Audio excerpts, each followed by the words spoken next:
गुरुद्वारे में आए हैं, क्या कहना चाहेंगे? देखिए, आज इस पवित्र भूमि नड्डा साहब के आज शीश नवान का अवसर मिले हैं।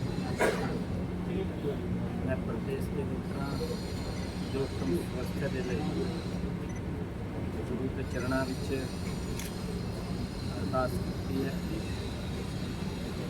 कल विधानसभा का सत्र समापन हुआ है और लगातार हमारे विपक्षी साथियों ने जो भी मुद्दे उठाए हैं, हर एक मुद्दे का जवाब उचित समय पर दिया गया है और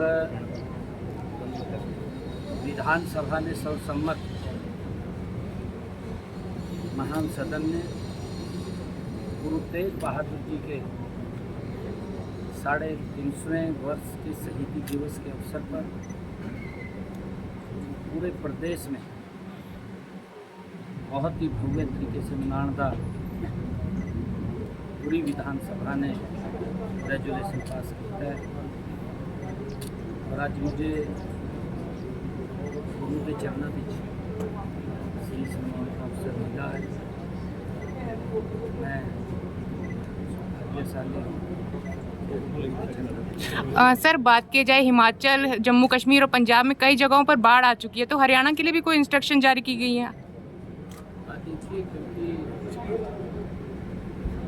जो मौसम और बरसात का जो विषय है,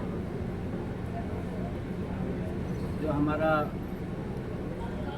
क्लाइमेट वो चेंज हो रहा है और उसके कारण से कहीं कहीं बेतहाशा बरसात आ जाती है और उसके कारण से जान माल की हानि भी हुई है।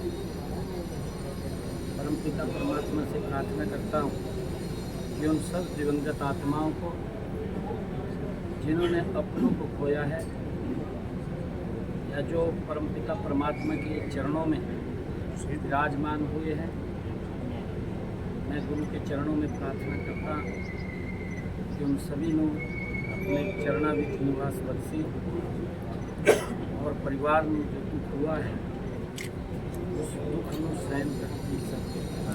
19 जो शहीद हुए उनके बच्चों को नौकरी दी जाएगी।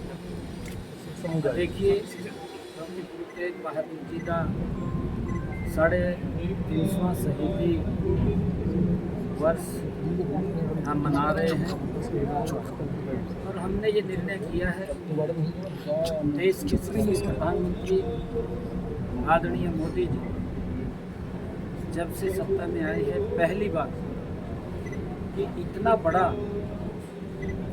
जो एक टारगेटेड तरीके से नरसंहार हुआ था और उसकी फाइलें भी दबा दी गई थी, फाइल भी दब गई थी।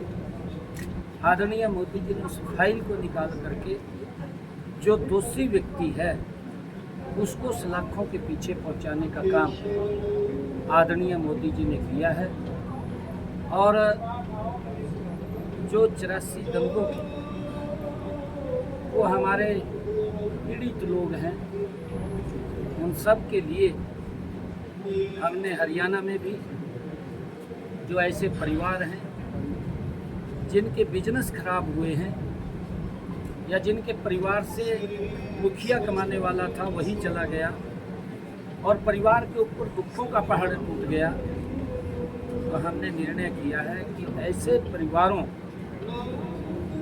के एक सदस्य को वो परिवार सर्वसम्मत डीसी को एक एप्लीकेशन देंगे और एक परिवार को हम यथोचित नौकरी देने का काम। विपक्ष वोट चोरी का काफी इल्जाम लगा रहा है, चाहे हरियाणा हो चाहे कहीं और बिहार हो। देखिए, विपक्ष के पास मुद्दा नहीं है। अगर विपक्ष के पास कोई मुद्दा होता तो उसका गुणगान करते। 55 साल तक देश के ऊपर सत्ता में रहे हैं। 55 सालों में जिस गति से देश को आगे बढ़ना चाहिए था वो वो गति नहीं बढ़ पाई। धीरे धीरे करके कांग्रेस की सरकार में भ्रष्टाचार, घोटाले, देश में अव्यवस्था और देश में आपसी भाईचारा भी कांग्रेस की सरकार में लगातार वो कम होता चला गया और उसका परिणाम है, उसके दुष्परिणाम निकले।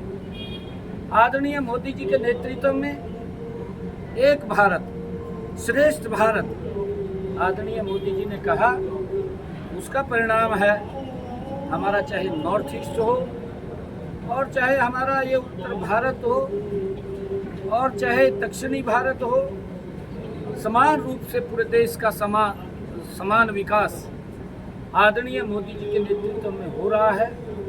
मुझे खुशी है कि आदरणीय मोदी जी ने जो गुरु नानक देव जी का 550 साला जब अटल जी की सरकार थी, उसको भी मनाने का हमें अवसर मिला है। गुरु तेग बहादुर जी का 350 साला प्रकाश पर्व, 300 साला प्रकाश पर्व, वो भी हमें मनाने का अवसर मिला है।